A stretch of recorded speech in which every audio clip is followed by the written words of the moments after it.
Hi guys, अस्सलाम वालेकुम। क्या हाल है? तो उम्मीद करता हूँ कि आप खैरियत से होंगे गाइस। तो हम आपको लेकर आए हैं सिंध के एक तारीखी शहर के आसार पर और बताएंगे उसका मुकम्मल वीडियो। शुरू करने से पहले अगर आप हमारे चैनल पर नए आए हैं तो बराए मेहरबानी हमारे चैनल को सब्सक्राइब ज़रूर कीजिएगा गाइस। तो आज से कई सदियों पहले जब सिंध में फितरी कैनाल बहते थे, कुदरती कैनाल सिंधु से निकलने वाले बहते थे, तो उनमें से के बहुत सारे कैनाल होते थे जो मुख्तलिफ इलाकों से होते हुए फिर सिंधु में उनसे मिलते थे और सिंधु समुंदर में जाता था। तो उन कैनालों पर आबाद आज से कई सदियों पहले छोटे छोटे शहर हुआ करते थे। उन शहरों में लोग रहते थे, व्यापार करते थे और वो इंसानी आबादियाँ जो थी वो पानी के किनारों पर होती थी। तो ये भी एक ऐसा शहर था जो पानी के किनारे पर के आसार बचे हैं और बरसात के बारिश के मौसम में बहुत सारे लोग यहाँ पर आते हैं।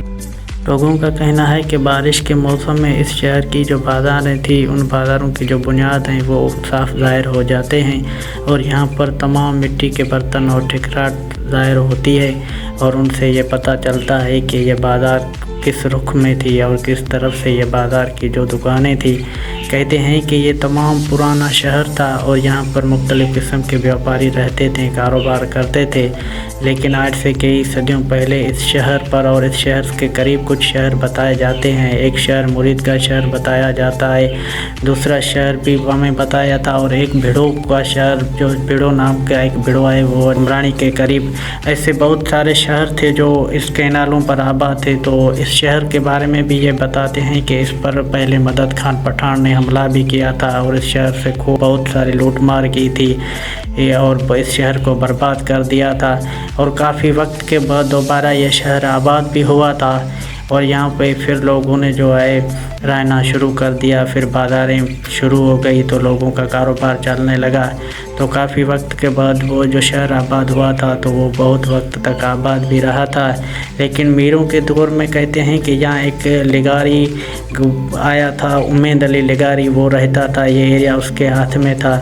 और उस उम्मेद अली लिगारी को सरमस्त लिगारी कहते थे। वो इसलिए कहते थे कि वो अपनी मस्ती में होता था, बहुत मस्ती करता था। एक वाक़या ये भी बताते हैं कि एक बार उसने जो उसकी जो बहन थी, उसकी जो भैंसें थी वो आ रही थी, उस पर अपने कुत्ते छोड़ दिए।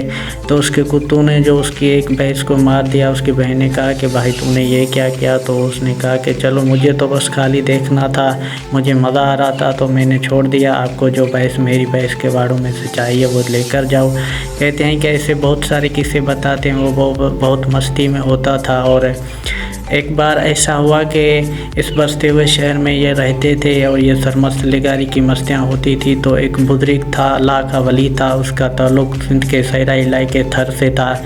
तो वो एक बार अपने मुरीदों के साथ जो घोड़ों पर यहाँ पर आया था सरमस्त लिगारी के पास। तो सरमस्त लिगारी तो अपनी मस्ती में होता था। तो उसने क्या किया कि उस बुजुर्ग के साथ कोई ऐसे अल्फाज निकाले या कुछ ऐसी बात बुजुर्ग को कह दी जिससे बुजुर्ग को गुस्सा आया। उसने वो बात दिल पर ले ली तो उसने वहीं पर खड़े खड़े सरमस्त लिगारी को बद्दुआ दे दी।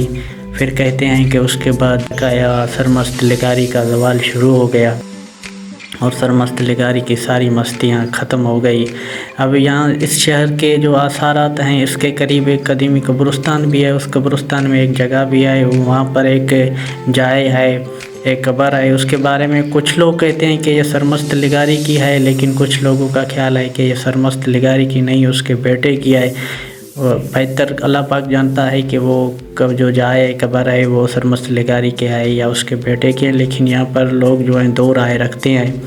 और ये जो इलाका है यहाँ पर कहते हैं कि लोग बारिशों के मौसम में सोना वगैरह ढूंढने भी आते थे। पहले यहाँ पर आते थे तो बारिश में जो मिट्टी बहती है तो नीचे शहर के जो बुनियाद ज़ाहिर होते हैं तो वहाँ से क्या निकलता है क्या नहीं ये लोग देखने भी आते।